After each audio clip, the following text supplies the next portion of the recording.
Should you pull for Setzer's FR and BT, his roles are going to be a support, freeze, delay, and a battery. Freeze Joker, his skill 1, deals 5 AoE HP attacks, granting the party Brave by 50% of Setzer's own max Brave, and will inflict his very, very special debuff, Freeze, on all enemies for 2 turns. Red Card, his skill 2, deals 6 HP attacks with 150% splash, and delays all enemies by 1 turn. Prismatic Flash, his EX, deals 5 split HP attacks, granting the party Brave by 100% of the ally with the most Brave. Keep in mind, this is excluding the ally with the most Brave. It's not gonna grant extra Brave to them. Finally, Setzer's EX will grant the buff Blackjack for 6 turns. Dive Bomb, his LD, it grants himself fixed dice for 12 turns and will grant his allies fixed dice for 6 turns. This attack will also increase his red card use by 1. Jackpot, his FR, like his LD, will grant himself fixed dice for 12 turns and will grant the allies fixed dice for 6 turns. While his FR is active, when anyone is breaking or attacking a broken enemy,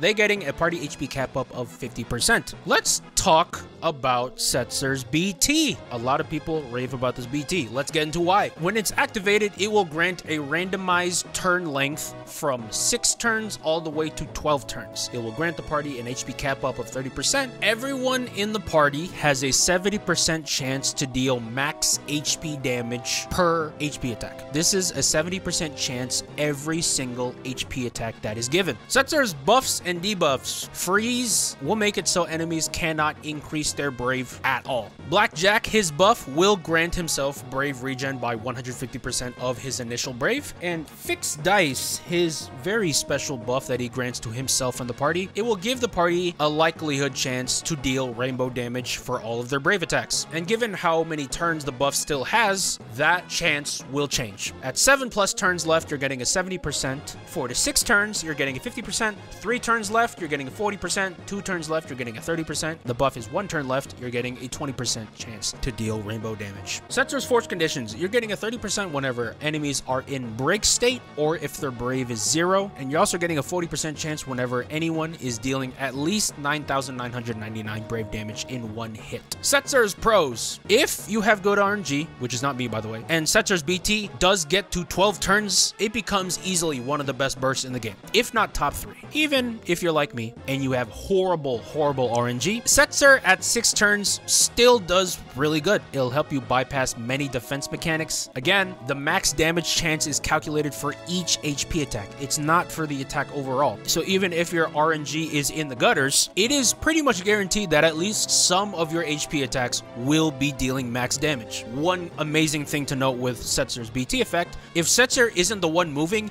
his effect will not be decreasing turns. Unlike his fixed dice buff, which does lower turns even in other burst phases, Setzer's BT effect doesn't lower. He's a very, very good unit to bring along with if you're going to be burst phasing with someone else. Just like how Kina was good, Setzer is also very good at that. Max damage HP aside, giving the party pretty consistent rainbow damage is still very good. And because his FR will also give the party fixed dice, his rainbow damage utility will last that much longer. If you don't know what rainbow damage does, by the way, at this point, basically it guarantees max Brave damage. And what I really like about rainbow damage is if you have other element units in your party, Setzer will still enable them to deal max Brave damage, even in lockout fights. Is it the most practical in the world? No, but we're having a lot of Dare to Defies lately. People's rosters will be getting heavily restricted. The fact that Setzer can still enable elements in lockout fights, I think is a very good pro. Next up, Setzer's Force Conditions are almost always fulfilled, no matter who's attacking. Because of his rainbow damage, the second Force Condition is pretty easy to hit, even with just regular attacks in general. It's pretty easy to hit that 9,999 hit. And when it comes to the first condition, where the enemies have to be broken or the Brave is 0, guess what? Setzer's Freeze makes it so all enemies' Brave is 0. What's also cool about Setzer is if you have his scale 1 Freeze Joker,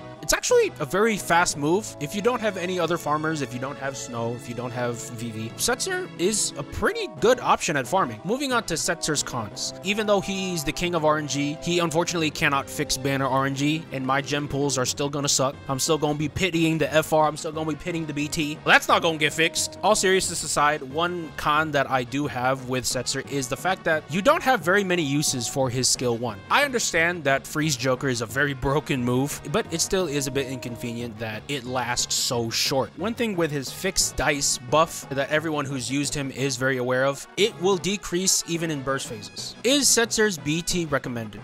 I highly recommend getting it. Without it, Setzer still has access to his very good freeze and his very good party rainbow damage, but they're not super consistent. His burst is really what completes his kit and also unlocks his best supports. Setzer's BT is also often compared to Kina's. The difference between Kina's and his is that his effect lasts longer than hers. My should you pull rating for Setzer all in all is going to be an SS. He is amazing at enabling your party to deal damage, and he's also amazing at disabling the enemy to deal damage with his freeze. He is one of the best third-party units you could ask for in this game. Yeah, I do feel comfortable saying that. Thank you guys so much for watching with me. I'll see you guys in the next video. Bye!